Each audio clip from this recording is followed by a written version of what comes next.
আসসালামু আলাইকুম। এই হচ্ছে পুরান ঢাকার রূপলাল হাউস। এর একটা বড় ইতিহাস আছে।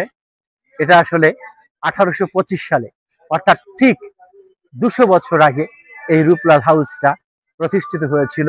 কিন্তু এই রূপলাল সেটা করেননি, এটা করেছিলেন আর্মেনিয়ান একজন জমিদার।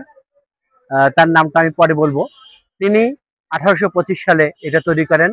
আর রূপলাল দাস এবং রঘুনাথ দাস দুই ব্যবসায়ী ছিলেন। তারা আসলে পথে পথে ব্যবসা করার মতো এরকম ছিল, ছোট ব্যবসায়ী, কিন্তু তারাই পরে বেশ বড় নামি দামি ব্যবসায়ী হয়। এবং এক পর্যায়ে 1835 সালের দিকে, অর্থাৎ 1825 সালে যখন সেই আর্মেনিয়ান জমিদার এটা তৈরি করেন, তার 10 বছর পরে এই রূপলাল দাস এটা কিনে নেন এবং নাম দেন রূপলাল হাউস।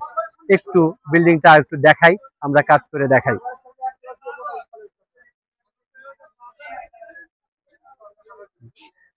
এখানে যেটা আমি আগে বলেছি সেটা আমি একটু গুছালো ভাবে বলি।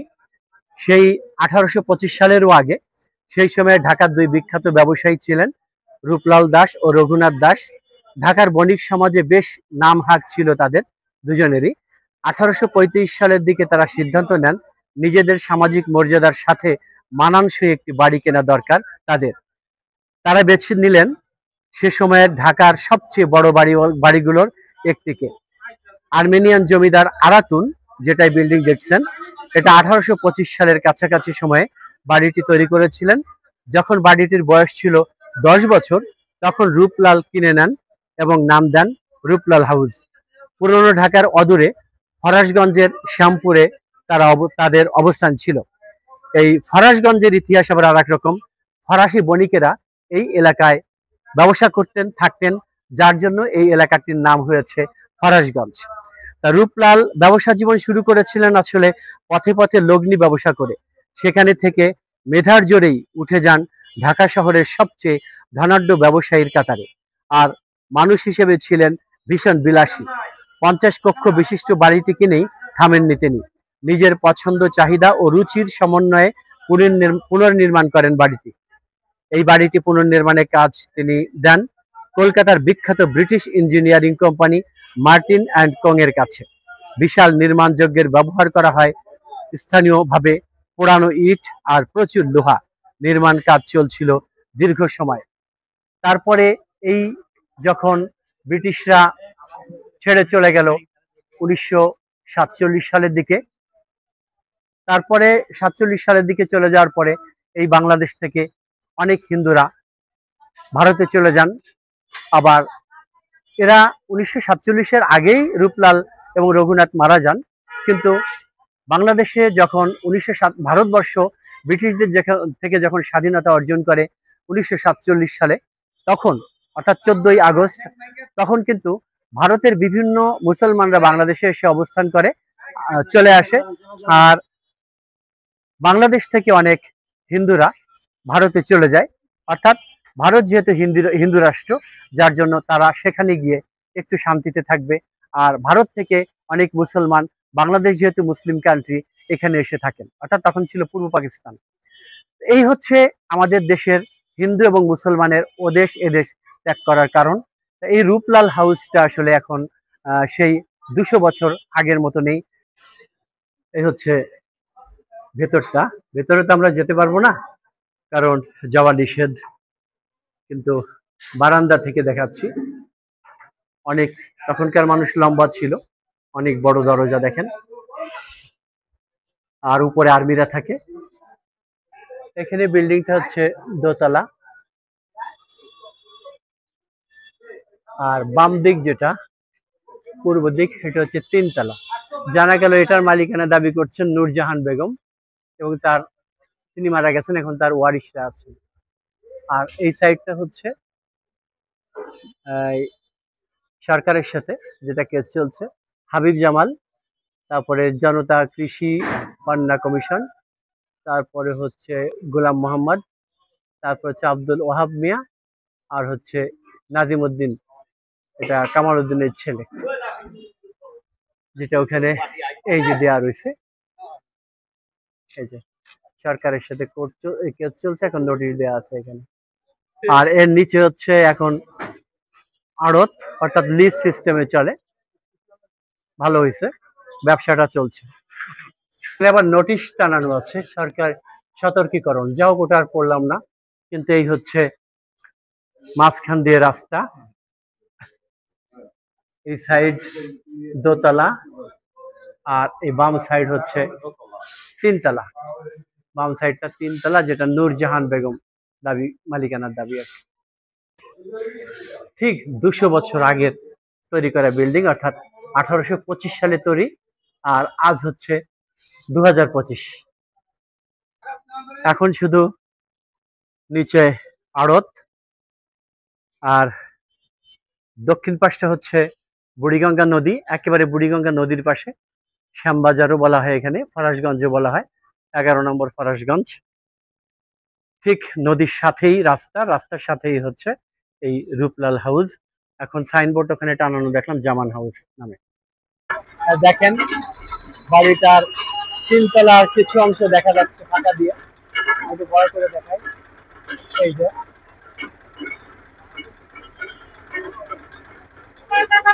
ঠিক এর উল্টো দিকে হচ্ছে নদী, বুড়িগঙ্গা নদী দেখাই। এর পাশে আবার একটা মসজিদ রয়েছে। এই হচ্ছে বুড়িগঙ্গা নদী, এই হচ্ছে বুড়িগঙ্গা নদী।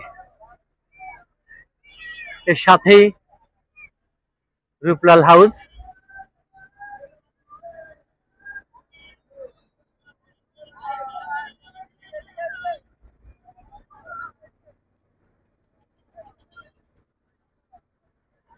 এখান থেকে ভালো দেখা যাচ্ছে, দেখেন এই যে এখান থেকে স্পষ্ট ভাবে দেখা যাচ্ছে। এটা হচ্ছে রূপলাল হাউস। বুড়িগঙ্গা নদীর সাথে আমরা ভিতরে ঢুকতে পারিনি, লক করা, এবং ফ্যামিলিরা থাকে।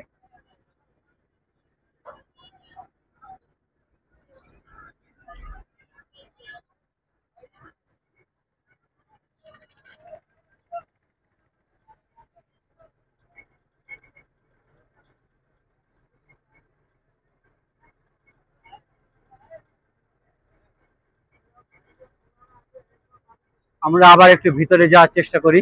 দেখেন রূপলাল হাউসের পূর্ব পাশটা নূরজাহান হাউস, আর যেটা রূপলাল ওখানে ছিল দোতলাটা, সেখানে জামান হাউস। অর্থাৎ এরকম বিভিন্ন জনেরা এখন এটার মালিকানা দাবি করছে। হয়তো তখন কিনে নিয়েছিল যখন রূপলাল পরিবার এদেশ ছেড়ে চলে যায়, এমনও হতে পারে। এবার আমি বুড়িগঙ্গা নদীর পাশ দিয়ে দক্ষিণ দিক থেকে আসলাম। দক্ষিণ সাইড তোলা হচ্ছে এই রূপলাল হাউসের, যতটুকু দূর থেকে তোলা যায়।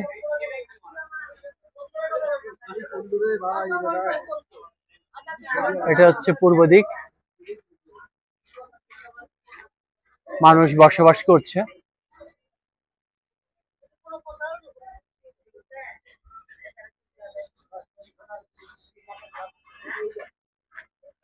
পুরনো জিনিস দেখতে ভালো লাগে, ভাবতেও ভালো লাগে যে এখানে মানুষ আগে ছিল, বসবাস করত।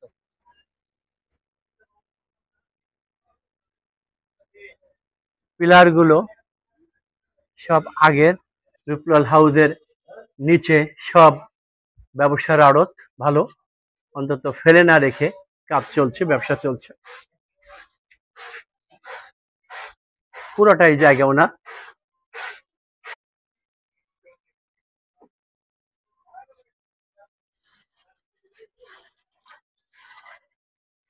আমি নিচ থেকে তুলছি, উপরে যেতে পারলাম না, যা তোলার এই বাইরের থেকেই তুলতে হয়েছে আমার। 200 বছর আগের পিলার এখনো সুন্দর আছে, দেখেন নষ্ট হয়নি। এই হচ্ছে, এবার পুরো বিল্ডিংটা নিতে পারছি। এখান থেকে শুরু, দেখেন এটা হচ্ছে পশ্চিম, পশ্চিম দিকে আস্তে আস্তে আস্তে আমি পূর্ব দিকে যাচ্ছি, এবং দক্ষিণ দিকে কিন্তু বুড়িগঙ্গা নদী দেখা যাচ্ছে। পুরোটাই রূপলাল হাউস। পরে তাদের থেকে কিনে নিয়েছে, অথবা যেভাবেই হোক জামানরা নিয়েছে, জামান সাহেবরা। আর তারপরে যে বাম দিকে যেখানে দেখা যাচ্ছে তিনতলা, এই অংশটুকু হচ্ছে নূরজাহানরা নিয়েছে। এই যে এই পর্যন্ত হচ্ছে শেষ। আর নিচের দিকে ওদিকে বুড়িগঙ্গা নদীর থেকে শুরু করে এদিকে এই যে রাস্তা পর্যন্ত পুরোটাই হচ্ছে রূপলালের জায়গা। আমি সৌভাগ্যবান যে ঠিক 1825 সালে এটা তৈরি হয় এবং আজ 2025 সাল, অর্থাৎ ঠিক 200 বছর পর আমি রবিউল মাশরাফি আজ 7ই নভেম্বর, এখন সময় 3টা 57 মিনিট, এই রূপলাল হাউসের সামনে অনেক কষ্ট করে খুঁজে পেয়েছি। আশেপাশের মানুষে চেনে না। এই রূপলাল হাউসটা এখন 200 বছর পর্যন্ত সাধারণত বিল্ডিংটা থাকার কথা না, তবুও আছে। এখানে এখন সেনাবাহিনীর কিছু ফ্যামিলি থাকে এবং এটা সরকারি নিয়ে যাচ্ছে আমি জানি। আর নিচে ব্যবসা বিভিন্ন আড়ত এবং বিভিন্ন ব্যবসাগুলো চলে। এটা চলাতে এই জায়গাটা সচল আছে, নইলে হয়তো দখল হয়ে যেত। বেশ ভালো লাগলো আমার এখানে এসে, বিল্ডিংটা অত্যন্ত চমৎকার।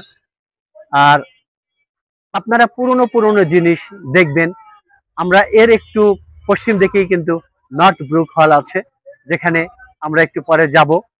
তা এই ঢাকা শহরে অনেক কিছুই আছে যেটা ব্রিটিশ আমলেরও আগের থেকে বা ব্রিটিশ আমল থেকে, সেগুলো আমাদের দেখা দরকার।